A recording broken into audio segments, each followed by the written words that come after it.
Hey everyone, Chris here on Varsity Gaming, and welcome back to another monthly Q&A video.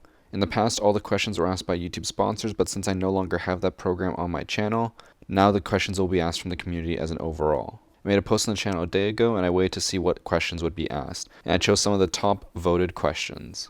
So let's get right into it. First question comes from Emmanuel, which I think I pronounced that correctly, saying, which maps are in the top 3 of the worst ranked maps in your opinion? Why? So number 1, most hated map for me is Cafe Dostoevsky. I find it to be the most boring map and the most linear map out of all of them. It plays out the exact same way every single time, and it is boring as fuck. So that one I would just want out immediately. Number 2 would probably be Clubhouse. Clubhouse I actually like as a map overall, but it does have the same issue as Cafe in that it's very linear. You know exactly what site people are going to choose and exactly how they're going to play it. And with how it works, roaming on Clubhouse is almost impossible as a defender. So you pretty much always have every single person on site. And lastly, if I had to choose a third map, I'd probably choose Tower. Not because I hate it or anything, a lot of people really hate that map. But mainly just because I like all the rest of the maps more. I have no problems against it, it's just the rest of the maps are better. Next question comes from Prajwal asking, did you have a job before you started YouTube? If yes, what was it? So I started YouTube back when I was, I think, 15 or maybe 14 years old, and I've just been doing it ever since. The only job I had between then and now, or at least a stable job, was a part-time job at a grocery store. I quit that job once I moved away for university, which was about a year before the YouTube channel actually blew up and became sustainable. Between that time of quitting and YouTube blowing up, I had no jobs at all. The only other job I've ever had in my life was when I was on co-op in Toronto working as an IT person at a school. So YouTube is pretty much my first actual job, and I'm pretty fortunate to have that. And next question comes from Mike on a mic asking, how did you meet your squad? So I'm mainly going to talk about the ones that you'll see in most of the videos. First one, we'll talk about Drew. The job that I mentioned right before this question, the grocery store, that's how I met Drew. I'd been working there for about, I think, 3 or 4 years, and then we were told by another person who worked there saying, one of my friends is getting hired, he's a pretty cool guy, just be nice to him. So Drew gets hired, and what do you know, he's pretty cool. So we just met through there and then kind of bonded over video games. And the next one I'll talk about is Rob, because I met him through the same thing. We actually went to the same high school, but we never once talked to each other because Rob was a year younger than me. So we went to the same high school, and then he got hired at the same store as me. One day I was going to the water fountain, and he just looks at me and says, hey, don't you go to this high school? I said, yeah. He's like, oh, me too. And then it was just love at first sight, pretty much. The next one I'm going to talk about is Peter. I actually met him through the Big Brother program. He was a troubled youth, and I helped him, and now he looks up at me as like his master. And the last one I'm going to mention from the squad is Patrick. Patrick, I'm still not entirely sure how we met, because he was on the enemy team a long time ago. I think he was playing on a sub day for Micaiah, and then he carried their team super fucking hard, and we were like, holy shit, this Patrick kid is way too good. And then one day, I think he just showed up on my Twitch channel, started talking, and then I invited him because I actually recognized him. And then, yeah, the rest is history. Next question comes from Harry asking, why don't you play with any other pros at the game like Bolo, Mache, etc.? So I get asked this question a lot, and it kind of ties into the last question I just answered, is that I already have a squad of people that I consider friends and I really enjoy playing with. So what's the point of playing with other pros and content creators if I can just play with friends? I think one of the best selling points of this channel is that we're just friends having fun. We're not necessarily some super try-hard sweaty squad playing together.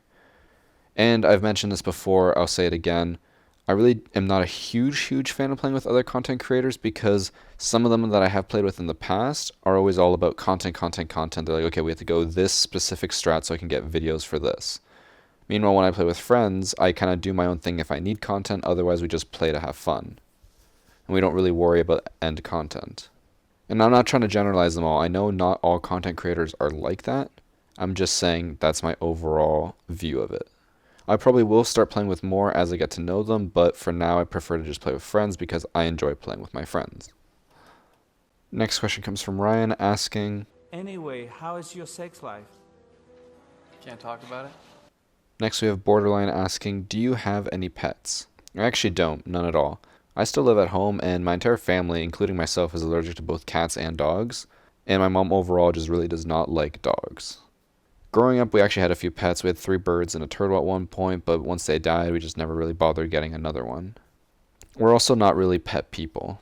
There's some people who really love their pets and will spend the whole day with them. I am not one of those people. Question from Shazaf, I hope I pronounced that correctly, asking, how often do you encounter hackers/cheaters in the higher ranks?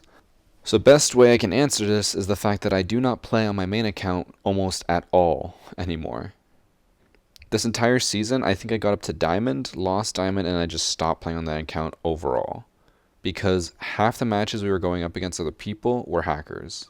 Hacking has gone absolutely outrageous recently, especially in the higher ranks, because there are people doing diamond boosting services, where you pay and someone will boost you up to diamond. It still baffles me that anyone would be willing to pay for that, and anyone is that bad that they need to actually pay someone else to carry them. That's just pathetic, but some people will do it and it ruins it for everyone else. So now I play on my Smurf account almost every day, and the amount of hackers I run into has gone down drastically. Next question from Ralph asking, what about an addition of a forgive button for a team kill in Siege, like for example Battlefield's method? So this is something that people have been asking for way too long, but Siege still hasn't implemented, and I'm not entirely sure why. Basically, the system is if someone team kills you, you can choose to either forgive or kick them. The ideal way this would work is that it wouldn't activate until the person has killed you twice. Right now, how it works in Siege is if someone team kills you twice in one match, you'll automatically be kicked. However, if you introduce this new system, you could forgive them if you knew it was an accident. Right now, if you get kicked from a match, there's zero chance of you rejoining, and you're pretty much just getting the ban regardless of it being an accident or not. So yes, this should be added. This should have been added a long time ago, but Ubisoft has been slow on it, and I'm not entirely sure why. Question from Okener asking, are you gay? This is actually a question I get all the time. Question from Ayrton asking, shouldn't they give Tachanka an ACOG? He's a chunky 3 armor.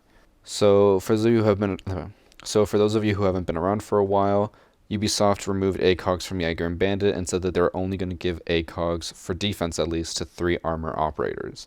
A lot of people thought, oh, that means that Tachanka and Capcan before, when he was 3 armor, were going to get ACOGs, but they haven't yet.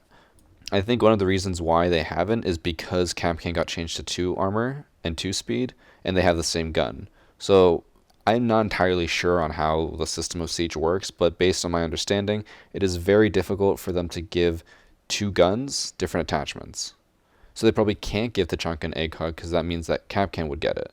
And since Capcan's a 2 speed, 2 armor, he shouldn't have an ACOG. So honestly, it probably has something to do with that. Really, honestly, wouldn't mind if Tachanka had an ACOG, but he still would be useless regardless. I really don't care. Question from Sleever asking, can you make a video about how to be coordinated with teammates? Maybe a few videos with 2 or more ops working together to get the objective. So this is kind of something that you can't really teach. I try to talk about it as much as I can in Siege School and educational videos, but this is just one of those things that you can't really tell someone. You kind of have to learn it, mainly from experiences. Whenever I do a Siege School on a specific operator, I always talk about other operators that combo with them, but I don't think I could make a video explicitly saying how to coordinate with teammates because that's a very situational type of video. Like I could say as a general broad stroke saying to coordinate with teammates, talk with them in game a lot, and that's it. But I can't say, oh, in every situation when you're with a teammate, you should be doing this, this, and this, because it might not apply to 99% of other situations. Like I can't tell you, oh, if you're going Hibana and Thermite should go for walls while Hibana goes for hatches. Because that won't work in a lot of sites, because sometimes there is no hatches for Hibana to get, or really it's better for Thermite to break open 2 walls and Hibana to break open another wall so you have even more view into the site. It's just, this game is way too situational and it really does not make sense to try to tell people how to coordinate together. Next question is from Axis. How would you buff Tachanka and Castle? Do you think Ella's was excessive in reference to the nerf? So first off, to buff Castle, I'd probably just give him 1 more barricade. I honestly think that would be it. That's really all he needs. For Tachanka, his entire kit needs to be reworked. The entire premise of sitting still in a game where you have to constantly be moving just makes him horrible, and you'll never be able to really improve that. And then, do I think Ella's nerf was excessive? I don't think so. I think she's in a fine place right now. She's actually getting a slight buff with the next update because recoil patterns are getting changed, and now her recoil is much more controllable than it currently is. So because of that, she's going to be slightly stronger now, and I think she might need to be nerfed again, at least for her recoil pattern. Because keep in mind, she was probably one of the most picked operators in history. The only thing that passes her right now is Lion. Lion is completely overpowered. But in her prime, Ella was fucking terrifying. If you had an Ella on the defending team, you pretty much won by default. So I think she's in a fine place right now. Next question comes from Relove asking, how privileged do you feel to know someone as awesome as Peter? And to answer that question is a little tough. Mainly because Peter's been a pretty great member of the community. He helps me a lot with video ideas, emotes for Twitch chat, all this stuff. However, he is really, really garbage at Siege. So it's kind of, you take the good with the bad. I put him in the same category as Drew and them. Next question is from Micaiah. If you could remove 2 operators, 1 attack and 1 defense, who would you remove and why? So right off the bat for attack, I would completely remove Lion because he's just a broken operator, and honestly I would try to remove every single operator in the game that has a global ability because those are fucking horseshit. No one should just be able to affect the entire game by clicking a button and not having any consequences. For defense, I'm not too sure. Ella was incredibly annoying and still is pretty annoying, but she's been nerfed to the point where I don't really care anymore. If I had to remove someone, I think I'd probably remove Smoke. I love playing Smoke, and he's one of my most played and one of my favorite operators, but he has something very unique to him that no one else has, and as an attacker, it is incredibly frustrating to play against. He can deny a huge amount of area by throwing his smoke canisters, and he can do it for a total of 30 seconds if he times them out perfectly. No other operator is that intimidating to push when you have to push in the last 30 seconds as attack. So the main reason why I would remove him is because I feel like that'd be a huge, huge change to the meta to the point where everything would be different. So yeah, I'd probably remove him just because he'd have the biggest impact. And last question of the video comes from Ethan asking, how do you feel about the dropshotting nerf? I was going to make an entirely separate video on this just because I am so fucking happy that dropshotting is finally getting removed from the game.